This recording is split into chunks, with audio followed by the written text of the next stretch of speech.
బాగా తెలుసు సార్. నేను జగన్మోహన్ రెడ్డి గారు, మా అవినాష్ రెడ్డి గారు, భాస్కర్ రెడ్డి గారు, మొత్తం ఇప్పుడు నేను జనసేన రాష్ట్ర కార్యదర్శిని. వాళ్ళ అన్నల తమ్ముళ్ళు పురుషోత్తం రెడ్డి గారు, మొత్తం పులివెందులో ఉన్నటువంటి వాళ్ళందరూ మాకు ఫ్యామిలీ ఫ్రెండ్స్. అక్కడ ఏఏసి ఆంధ్ర ఆస్బెస్టాస్ కార్పొరేషన్ మా మామగారు మైండ్ చేసినప్పుడు అది దానికి దీనికి ఏం సంబంధం?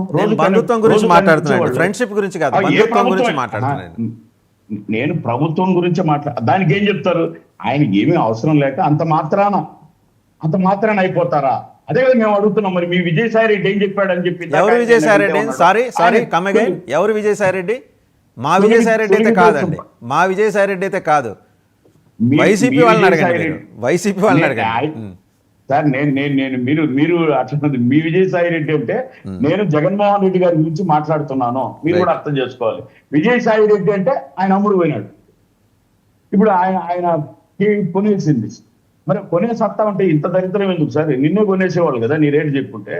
విజయసాయి రెడ్డి వాళ్ళు వీళ్ళు చెప్తే ఇంకెందుకు ఎత్తిపోయిందంటే ఇవన్నీ ఫ్రస్ట్రేటెడ్ మాటలు సార్. నేను ఒక్క మాట చెప్తాను, వైసీపీ గవర్నమెంట్ కు వాళ్ళు చేయని ఆఖరికి నోట్ దిస్ పాయింట్, కుక్కలు ఉంటాయి కదా పోలీస్ డాగ్స్, వాటి తిండికి కూడా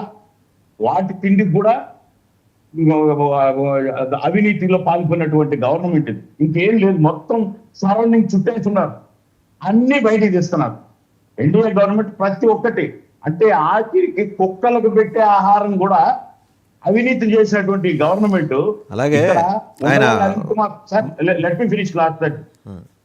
ఒక క్వార్టర్ ఏ విధంగా ఎలా జరుగుతుందండి? ఈయనేమో సత్యహరిచంద్ర తమ్ముడైనట్టు అలా ఎలా చేసి తగ్గింది కదా.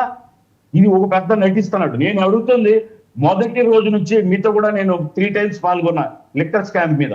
నేను ఏం చెప్తున్నానంటే సార్, ఇక్కడ నాసి రకం మద్యము ఇక్కడ సరిపోదని చెప్పి కర్ణాటక తమిళనాడు డిస్టిలరీస్ కూడా తీసుకుని ఒక సైడ్ బొత్స, ఒక సైడ్ రవీంద్రనాథ్ రెడ్డి, ఒక సైడ్ పెద్దిరెడ్డి, ఇలా టీములుగా ఏరియాలు ఏర్పరచుకొని కేవలం నాటు సారాకు రంగేసి పేర్లు పెట్టి 8 రూపాయలు చేస్తుంది క్వార్టర్. ఆ 8 రూపాయల క్వార్టర్ను 150 రూపాయల ట్యాక్స్ రూపంలో తీసుకొచ్చి గవర్నమెంట్కి ఇస్తే ఒక్కో క్వార్టర్కి 50 నుంచి 58 రూపాయలు వాళ్ళ టీం తప్పచెప్పేటట్టు చేసి 3,200 కోట్లు కొట్టేసిన ఈ గవర్నమెంట్ ఈ రోజు సొంతపోసు లాగా మాకు ఎలా తెలుసు? ఏం దాల్చు? కేవలం ఒక తిలక్ ఇండస్ట్రీస్ మ్యాన్సన్ హౌస్ ఒక కేసుకు ఎందుకు మ్యాన్సన్ హౌస్ తో పాటు ఉన్నటువంటి యూబీ గ్రూప్స్ ఎందుకు నిలబడలేకపోయినాయి?